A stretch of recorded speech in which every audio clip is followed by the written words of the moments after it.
സ്ഥലമല്ല. ഇതെൻ്റെ അളിയും ആൻറ്റിയൊക്കെയാണ്. ഇവർ മുഖേനയാണ് ഞാനിവിടെ വന്നത്.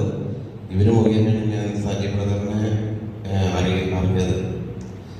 ഒരു 2-3 ദിവസം മുമ്പ് എൻ്റെ മോന് ഫിക്സ്, അപ്പം എൻ്റെ വൈഫാണ് ഇപ്പോൾ സാക്ഷ്യം പറഞ്ഞുകൊണ്ട് പോയത്. ഞാൻ ഒരുപാട് 6 വർഷം കൊണ്ട് ഇനി പോകാത്ത ധ്യാനകേന്ദ്രങ്ങളില്ല, ഈ മോന് വേണ്ടി പ്രാർത്ഥിക്കാത്ത അച്ഛന്മാരില്ല.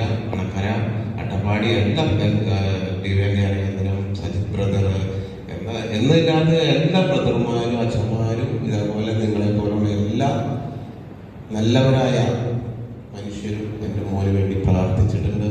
ഒരുപാട് സ്ഥലത്ത് ചെല്ലുമ്പോൾ എൻ്റെ മോന് വേണ്ടി എവിടെ ചെന്നാലും മുട്ടിക്കഴിഞ്ഞാൽ തുറക്കാത്ത വാതിലുകളില്ല. ഞാൻ വളരെ ഡിസ്റ്റൻസിന് ഭയങ്കരമായിട്ട് ഡിസ്റ്റൻസ് എനിക്ക് കാലടിയിൽ നിന്നില്ല കച്ചവടം. ഈ മോന് വേണ്ടി ചികിത്സിച്ച് ഒരു 10-60 ലക്ഷം 50 ലക്ഷം രൂപയോളത്തോളം ഈ മോന് വേണ്ടി ചികിത്സിച്ച് എൻ്റെ കയ്യിൽ നിന്ന് പോയി. എനിക്കിപ്പോൾ നെല്ലിൻ്റെ കച്ചവടം ചെയ്യാൻ പറ്റണ്ടായില്ല. എന്നാലും എനിക്ക് എൻ്റെ കർത്താവ് വേറൊരു ബിസിനസ് തന്നു, പൈപ്പിൻ്റെ പരിപാടിയാണ്. ഇപ്പം ഇവന് വേണ്ടി ഞാൻ നടന്ന് തോൽവിഞ്ഞ് ഞാൻ നടക്കണില്ല എന്നും ഫിക്സാണ്. രാത്രിയൊക്കെ ആവുമ്പോൾ എൻ്റെ വൈഫ് 6 വർഷമായി ശരിക്കും ഒന്ന് ഉറങ്ങിയിട്ട്, എൻ്റെ വൈഫ് ഉറങ്ങിയിട്ട് 3 മണി 4 മണിക്കാവും ഒന്ന് ഉറങ്ങും. അതിൻ്റെ ഇടയ്ക്ക് നേരം കൊടുക്കുമ്പോൾ 8 മണിക്ക് തുടങ്ങി മരുന്ന് കൊടുക്കണം. ഒരു 10 ഐറ്റം മരുന്നുണ്ട്. അതിൻ്റെ ഇടയ്ക്ക് ആയുർവേദം കൊടുത്തു നോക്കി, അലോപ്പതി കൊടുത്തു നോക്കി. ഞങ്ങൾ നടന്ന് തോന്നി ഇനി ഞാൻ ധ്യാനത്തിന് ഒരു സ്ഥലത്ത് പോണില്ല എന്ന് പറഞ്ഞപ്പോഴാണ് സജി ബ്രദറിനെ കുറിച്ച് കേട്ടത്. അപ്പോൾ സജി ബ്രദർ പറഞ്ഞു ഭർത്താവ് വരുമ്പോൾ മോളൊന്ന് വിളിക്കാൻ പറഞ്ഞു. ഞാൻ രാത്രി ഒരു 10 മണിയായപ്പോൾ എൻ്റെ മോന് ഫിക്സ് ഇങ്ങനെ കണ്ടിട്ട് എനിക്ക് സഹിക്കാൻ പറ്റുന്നില്ല. എന്നാൽ ഞാൻ സജി ബ്രദറിനെ വിളിക്കാമെന്ന് സജി ബ്രദറിനെ വിളിച്ചു കഴിഞ്ഞപ്പോൾ ചേട്ടാ ഞാൻ ഇന്ന സ്ഥലത്തല്ല താമസിക്കണേന്ന് പറഞ്ഞപ്പോൾ അതേലോ എന്ന് പറയാണ്.